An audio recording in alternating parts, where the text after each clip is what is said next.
بسم اللہ الرحمن الرحیم۔ السلام علیکم معزز طلباء کرام، آپ سب کیسے ہیں؟ آج ہم موطا امام محمد کے سبق نمبر 357 کو پڑھیں گے۔ آج کے ہمارے سبق کا عنوان ہے گھوڑ دوڑ کا بیان۔ آج کے ہمارے سبق کی جو عبارت ہے وہ باب السبق فی الخیل سے شروع ہوتی ہے، یعنی گھوڑ دوڑ کے حوالے سے یہ باب ہے۔ اس باب کے اندر ہم نے ایک حدیث پڑھنی ہے اور اس کے بعد امام محمد رحمۃ اللہ علیہ اپنا احناف کا مسلک بیان کریں گے، اور اس کے بعد پھر دوسری حدیث ہوگی اور پھر وہ اپنا نظریہ اس حدیث کے مطابق بیان کریں گے، اور پھر اس حوالے سے کہ گھوڑ دوڑ جو ہے یہ جائز ہے یا ناجائز ہے، اس کو اجماع امت کے حوالے سے وہ بیان کریں گے، اور اس پر جو بھی قیل و قال ہے وہ پھر اس کے بعد ذکر کیا جائے گا۔ تو چلیے بڑھتے ہیں، پہلے احادیث کی قرات کرتے ہیں، اس کے بعد اس کے ضمن میں جو گفتگو ہوگی وہ بھی آپ کے سامنے بیان کی جائے گی۔ تو حدیث پاک ہے، اخبرنا مالک اخبرنا یحیی بن سعید قال سمعت سعید بن المسیب یقول لیس برہان الخیل بأس اذا دخلوا فیہ محللا ان سبق اخذ السبق وان سبق لم یکن علیہ شیء۔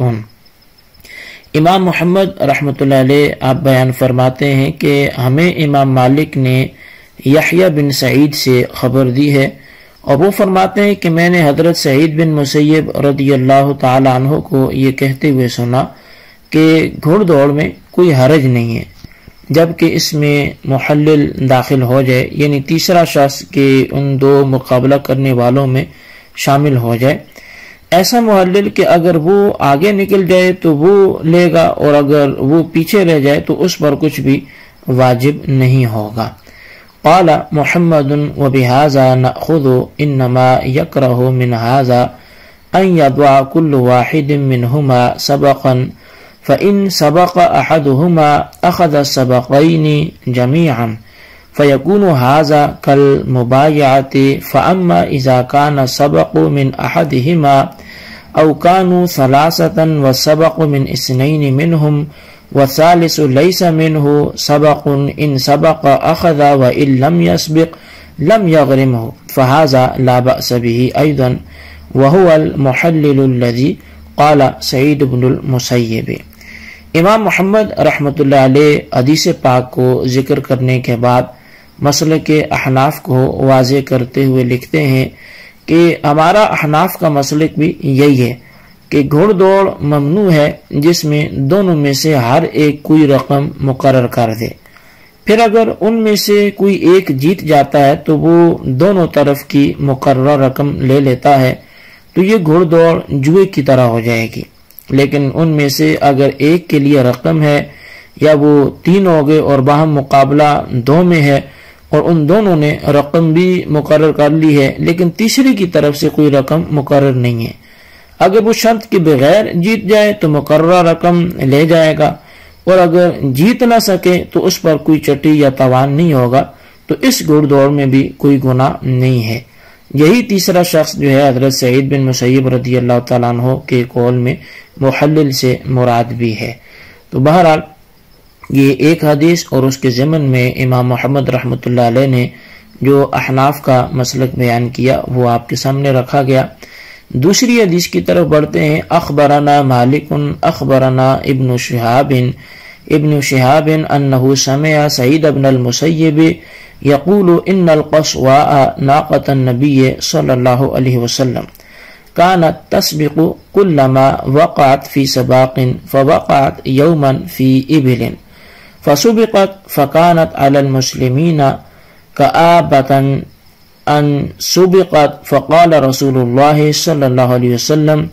إن الناس إذا رفعوا شيئا أو أرادوا رفع شيء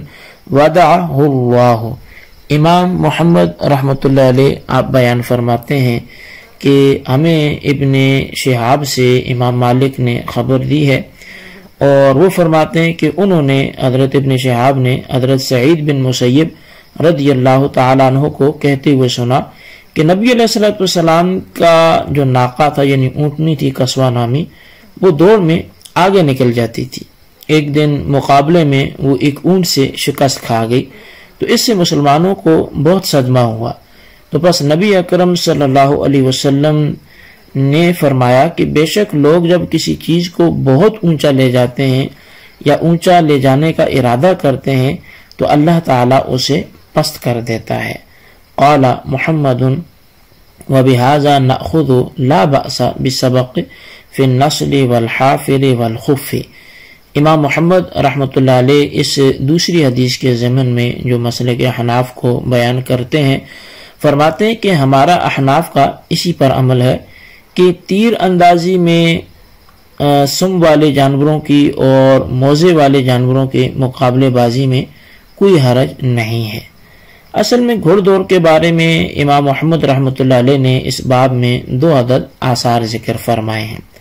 اس ضمن میں جائز اور ناجائز گھوڑ دوڑ کا انہوں نے اجمالی ذکر کیا، تو اس حوالے سے میں چاہتا ہوں کہ کچھ نہ کچھ تفصیل آپ کے سامنے رکھ دی جائے۔ اصل میں گھوڑ دوڑ مطلقاً ناجائز ہونے پر اجماع امت ہے، کیونکہ نبی علیہ الصلوۃ والسلام سے یہ فعل متعدد احادیث سے جو ہے وہ ثابت ہے۔ حضرت نافع حضرت عبداللہ بن عمر سے بیان کرتے ہیں کہ نبی علیہ الصلوۃ والسلام نے غیر ازمار شدہ گھوڑوں میں مقام ثنیۃ الوداع سے مسجد بنی زریق تک مقابلہ کرایا، اور حضرت ابن عمر رضی اللہ تعالیٰ عنہما بھی ان مقابلہ کرنے والوں میں شامل تھے۔ تو مطلقاً جو گھوڑ دوڑ ہے وہ جو ہے ناجائز نہیں ہے، وہ جائز ہے، لیکن اب اس میں جو ممنوع چیز ہے وہ کیا ہے وہ بھی میں عرض کرتا ہوں۔ اصل میں پہلے جواز پر یہ بات آپ سمجھ لیں کہ اگر یہ کام ممنوع ہوتا تو نبی علیہ الصلوۃ والسلام اپنی نگرانی میں اسے کبھی بھی نہ کرواتے، تو اس کا نبی علیہ الصلوۃ والسلام کا خود کروانا، وہ اس سے یہ معلوم ہوتا ہے کہ گھوڑ دوڑ یہ جائز ہے۔ اور مسلم شریف کی حدیث میں ازمار والے گھوڑے اور غیر ازمار والے گھوڑے یہ ذکر ہوئے۔ تو اصل میں ازمار کا جو معنی ہے وہ یہ ہے کہ کسی گھوڑے کا چارہ کم کر کے اسے گرم جھول جو ہے وہ پہنا کر کسی کمرے میں کچھ دیر کے لیے بند کر دیا جائے، تاکہ پسینہ آنے سے اس کے گوشت میں یعنی جو موٹاپا ہے وہ کمی واقع ہو جائے اور دوڑنے کی صلاحیت اس سے بڑھ جاتی ہے۔ تو نبی علیہ الصلوۃ والسلام نے ایسے تربیت یافتہ گھوڑوں کی دوڑ کا جو فاصلہ ہے وہ زیادہ رکھا، اور غیر تربیت والے جو گھوڑے تھے ان کا فاصلہ آپ نے کم رکھا۔ تو بہرحال مطلقاً جو گھوڑ دوڑ کا جواز ہے وہ تو اس روایت سے ثابت ہوتا ہے۔ فقہائے کرام نے گھوڑ دوڑ کی 2 قسمیں بیان کی ہیں، ایک بغیر شرط کے اور دوسری شرط باندھ کر۔ پہلی قسم تو بالاتفاق اور بالاجماع جائز ہے، جیسا کہ ہمارے ہاں مختلف تہواروں پر لوگ بھی اپنے جانوروں کی طاقت اور صلاحیت اور اپنی مہارت کو اجاگر کرنے کے لیے مجمع عام میں گھوڑے دوڑاتے ہیں، جس پر کوئی شرط نہیں لگائی جاتی، تو یہ جائز ہے۔ دوسری جو قسم ہے وہ یہ ہے کہ جس میں دوڑ پر رقم وغیرہ کی شرط باندھی گئی ہو، جیسا کہ آج کل یہ ہو بھی رہا ہے کہ جس کا گھوڑا آگے نکل جاتا ہے تو وہ مقرر رقم لے جاتا ہے۔ اس گھوڑ دوڑ میں 2 قسم کا اختلاف ہے۔ پہلا یہ کہ کن کن اشیاء میں شرط لگا کر مقابلہ کرنا جائز ہے، تو ائمہ ثلاثہ کے نزدیک 3 چیزوں میں ایسا مقابلہ جائز ہے: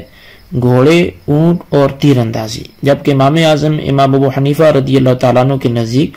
ان 3 کے علاوہ جو قدموں سے چلنے والے، اس میں بھی مقابلہ، کشتی میں مقابلہ، یہ بھی جو ہے وہ جائز ہے اور یہ بھی اس جواز میں شامل ہے۔ تو بہرحال اب اس حوالے سے چونکہ دلائل ائمہ اربعہ کے بہت سارے ہیں، یعنی ائمہ ثلاثہ ایک طرف ہیں، جبکہ امام اعظم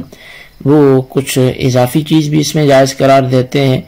تو ان تمام تر جو چیزیں ہیں ان کے دلائل، ان کی تفصیلات وہ بہت زیادہ ہیں، کہ جن سے معلوم یہ ہوتا ہے کہ گھوڑ دوڑ جن جانوروں میں جائز ہے ان میں تو علماء کا اختلاف ہے، لیکن بلا عوض جو گھوڑ دوڑ ہو اس میں سارے متفق علیہ ہیں۔ بالعوض میں تیر اندازی اور گھوڑوں کی مسابقت یہ بالاتفاق جائز ہے، اور گدے خچر کو بعض انہی میں داخل سمجھتے ہیں، اور اونٹ میں ایک قول کے مطابق جائز نہیں ہے، لیکن عام علماء اسی کے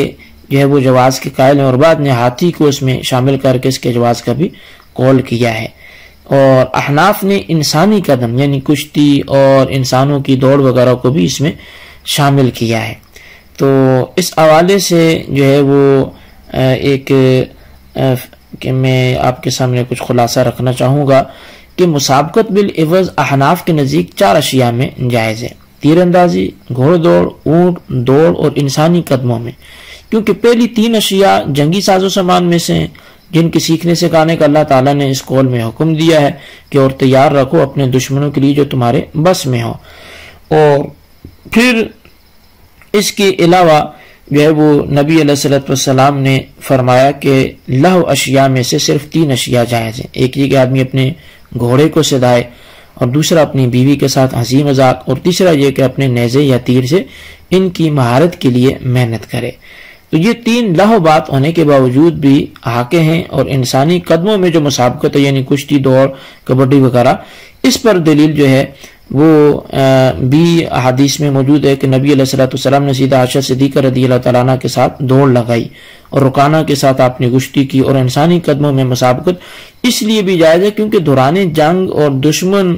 کے ساتھ ضرب لگانے کے لیے اپنا رعب اور دبدبہ جمانے میں قدموں کا بڑا دخل ہوتا ہے۔ تو بہرحال احناف کے علاوہ جمہور کا قول یہ ہے کہ مسابقت بالعوض صرف 3 چیزوں میں ہی جائز ہے: تیر اندازی، گھوڑ دوڑ اور اونٹ دوڑ، یعنی جنگی ساز و سامان اور اسلحہ اٹھانے اور استعمال کرنے میں مہارت، اور گھوڑے سے متعلق جنگی باتوں میں دسترس حاصل کرنے کے لیے یہ باتیں ضروری ہیں۔ ان حضرات کی دلیل نبی علیہ السلام کے یہ قول مبارک ہے کہ مقابلہ مال کے ساتھ صرف تیر اندازی، گھوڑ دوڑ اور اونٹوں کی دوڑ میں جائز ہے، اور مسابقت و مقابلہ میں جو انعام اور رقم بطور شرط لگائی جاتی ہے وہ مقابلہ جیتنے والے کی ہوتی ہے، اور اس لیے بھی کہ یہ باتیں اور اشیاء یہ لڑائی کے ہتھیاروں میں سے، لہذا ان میں مسابقت جائز ہوئی، جبکہ ان سے لڑائی میں نفع ہوتا ہے۔ تو مسئلے کے احناف پر جو ہے وہ آپ نے سنا کہ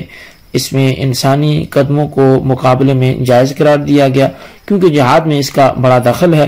اور پھر بالخصوص آج کل فوجیوں کو دیکھا جائے تو ان کی پریڈ، مشق اور ان کی جسمانی قوت اور دفاع کے لیے جو انہیں تجربات اور ٹریننگ کرائی جاتی ہے، تو اس میں بھی اس کا بڑا دخل ہے تاکہ ان حالات کے مطابق جو ہے وہ مقابلہ کرنے کی قوت اور ان میں ہمت آ جائے، اور یہ بھی ان کی جو یہ حکمت ہے یہ کی ڈھکی چھکی بات نہیں ہے۔ تو اب گھوڑ دوڑ کی جو ناجائز صورتیں ہیں وہ 4 صورتیں بنتی ہیں۔ ان میں سے پہلی یہ کہ انعام بادشاہ یا کسی امیر آدمی کی طرف سے ہو، یا کوئی تیسرا شخص انعام مقرر کرتا ہے جسے جیتنے والا لے گا،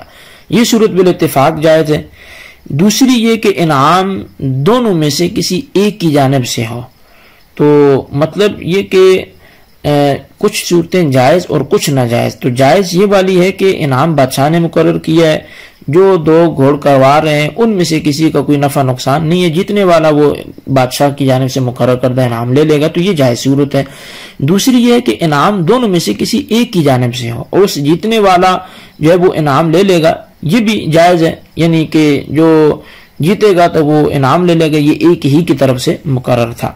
اور تیسری صورت یہ بنتی ہے کہ انعام مقابلہ کرنے والے دونوں کی طرف سے یا جماعت کی طرف سے، اور ان مقابلہ کرنے والوں کے ساتھ محلل بھی ہو جو جیتنے کی صورت میں انعام لے جائے، اور اگر اس سے کوئی دوسرا جیت گیا تو اسے چٹی نہ دینی پڑے۔ یہ اس لیے جائز ہے کیونکہ اس طریقہ مسابقت میں جوئے کا ارادہ نہیں ہے بلکہ جہاد کے لیے قوت بڑھانا ہے، یہ جمہور کے نزدیک جائز ہے، لیکن امام مالک رضی اللہ تعالیٰ عنہ نے اس سے منع کیا، اسے ناجائز شمار کیا، کیونکہ ایسا ممکن ہے کہ انعام اسی کی طرف پلٹ آئے جس نے اس کی پیشکش کی جبکہ وہ جیت جاتا ہے۔ رہی حرام اور ممنوع صورت بالاتفاق تو وہ یہ ہے کہ انعام ہر ایک مقابلہ کرنے والے کی طرف سے مقرر ہو، اور شرط یہ ہو کہ اگر وہ جیت گیا تو اسے انعام ملے گا، اور اگر شکست کھا گیا تو اپنے ساتھی کو انعام کے برابر وہ چٹی بھی دے گا۔ تو یہ جوئے میں آ جاتا ہے، اور جوا جو ہے وہ شرعاً جائز نہیں ہے، قمار جسے کہا گیا، تو لہٰذا یہ صورت ایک جو اس میں بچتی ہے وہ عدم جواز کی ہے۔ اللہ تبارک و تعالیٰ نے فرمایا یا ایھا الذین آمنوا انما الخمر والمیسر والانصاب والازلام رجس من عمل الشیطان فاجتنبوہ لعلکم تفلحون، کہ اے مومنو بے شک شراب اور جوا اور فال نکالنے والے تیر پانسے اور بت پرستی ناکام ناپاک ہیں، شیطانی کام ہے، تم ان سے بچو تاکہ تم کامیابی پاؤ۔ تو اس سے اور بھی کئی آیتیں اور حدیثیں جوئے کی حرمت پر وہ دلیلیں موجود ہیں، تو لہٰذا وہ جوئے کی جو صورت ہوگی وہ ناجائز ہوگی، اور اس کے علاوہ جو 3 صورتیں آپ کے سامنے گھوڑ دوڑ کی بیان کی گئی وہ جائز کی صورتیں ہیں، ان میں کوئی اختلاف جو ہے وہ نہیں ہے۔ تو بہرحال یہی ہمارا آج کا سبق تھا گھوڑ دوڑ کے حوالے سے، اس کو اچھی طرح سمجھیں، اس کے خلاصے کو اپنے رجسٹر پہ ضرور لکھیں۔ اللہ تبارک و تعالیٰ سے دعا ہے جو کچھ ہم نے پڑھا اسے یاد رکھنے کی توفیق نصیب فرمائے، آمین بجاہ النبی الامین صلی اللہ علیہ وسلم۔